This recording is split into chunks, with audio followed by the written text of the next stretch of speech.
Let's talk now to Sharron Davies, Olympic medalist, of course, author of Unfair Play, The Battle for Women's Sport. I'm sure, Sharron, you're very excited, as many people are, to see the old Lionesses getting into the final down under. Absolutely. Go Lionesses. And you know what? Very exciting. Yeah, and we were talking last night about it on the talk, and Isabel Oakeshott and I were discussing it, and she was saying, you know, she's got 2 daughters, and, you know, what a great thing to see female athletes succeeding at something which is, you know, something they can call their own, and to give a kind of role model idea to young women who might want to get into sport. Yeah, absolutely. It's see it and then you can be it, isn't it? That's the whole point, you know. And we want it to be consistent, because obviously we watched the girls last year and they did an amazing job at the Euros, and now they're doing incredible things at the World Cup, and we need to see it in between. But we also do need to see other sports, because not every little girl wants to be a footballer. Some of them might want to be swimmers or badminton players or cyclists. Yes. So, you know, we need to make sure that we get the girls on the television being successful, and they are incredibly successful. Look how successful we are at the Olympics. You know, we have wonderful athletes in this country, very much supported by lottery, which is you guys who buy your tickets. Yes, absolutely right. So, I mean, there's been some struggles. I mean, I feel, I don't know whether you feel the same way, that in sport it's been very much a kind of a lightning rod in a way for the whole trans debate, hasn't it? Because many sporting bodies have now taken the view that actually, you know, you can't have you know, biological females competing with trans women. It just doesn't work. We saw that ridiculous situation in the powerlifting, I think it was over in Canada, which was just a joke. And I mean, not only did the person who won it then, you know, go on to he won it by something like 200 pounds heavier was the thing that he lifted up. But he then went on to rubbish women weightlifters, to say that they were all useless, and that was why he won. And you're thinking, well, this is not what anybody wants to see, is it? I know, and it's a disgraceful thing to say. You know, the difference at the Olympic level between male and female performance is 30%. So that trans-identifying male is a very poor, mediocre male weightlifter. To then disrespect female weightlifters who spent 10, 15 years of their life. You know, we have a different instrument, a different body. I've just come back to the gym. I know damn well that we can only do so much because we just don't have the same sort of biomechanics. We don't have the testosterone levels.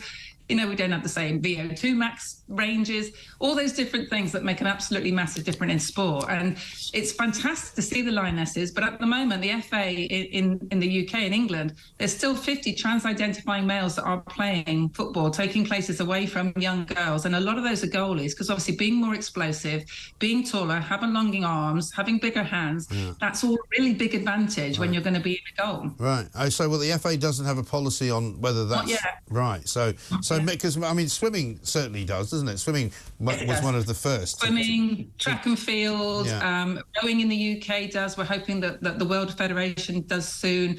Triathlon in the UK does. I mean, in the UK, we're doing pretty well. Track and field, obviously, very important as well, does. And things like rugby. You know, rugby, again, were one of the early ones, because we know that you massively increase the risk of serious damage and injury, and it will be a young girl that ends up with a life-changing, accident, broken neck, and worse. So, really important. Safety comes first, fairness is second, and then we find ways to be inclusive, which we can do. Well, exactly. Also, you're not asking for things to be prevented from happening. You're just saying, as the swimming organisations are saying, have an open category. There's going to be one in Berlin. I don't see any problem with that. I don't see why anyone would ever say, oh, that's not fair. Well, because it's perfectly fair, isn't it? Yeah, absolutely. I think at the moment we still haven't decided what an open category looks like. For me, I would rather there was a female category and then there was an open category, and the open category then was, you know, like it is for golf and many other things, where anyone can go in it, that's good enough. Otherwise what happens is that we're going to be giving awards and trophies away to what will be mediocre athletes. You know, the whole non-binary thing is just ridiculous.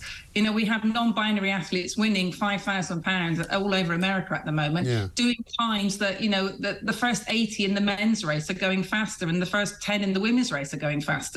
So I don't know that we should be rewarding mediocrity. At the end of the day, we still only have a male or a female body to work with. There isn't a third sex. You know, there is no such thing as a hermaphrodite. So at the end of the day, I don't really understand why we can't just work with the biological sex that we've got. You talk about the word Aquatics, you know, very bravely have done the right thing, which is fantastic.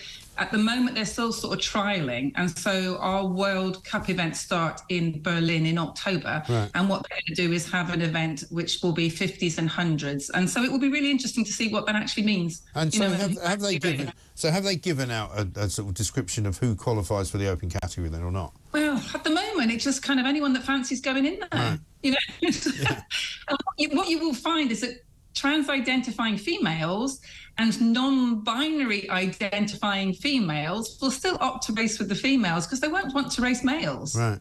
They won't beat them.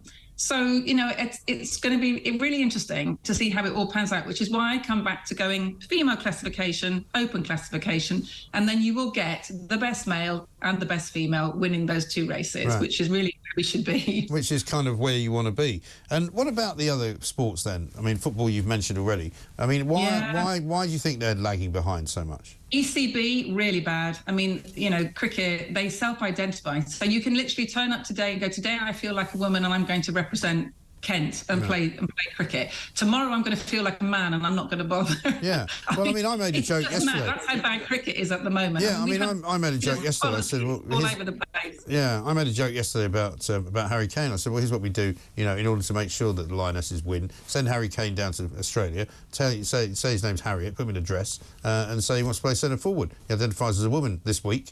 And, I mean, that's effectively what people are doing. Yeah, I know. Well, we know that males kick nearly 100% harder than females.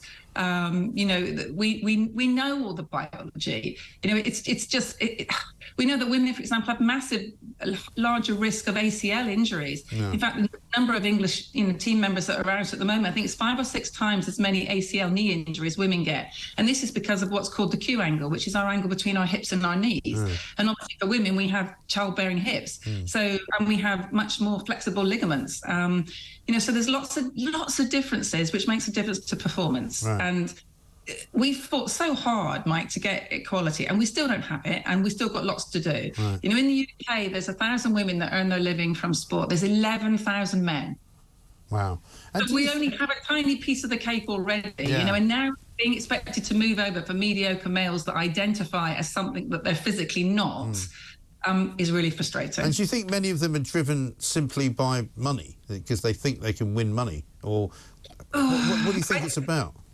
I don't know what it's about. I mean, I've got lots of trans friends, actually, and most of those wouldn't dream of taking prizes and awards and places away from females. They just want to get on and live their lives peacefully, you know, safely, as they absolutely should be able to do.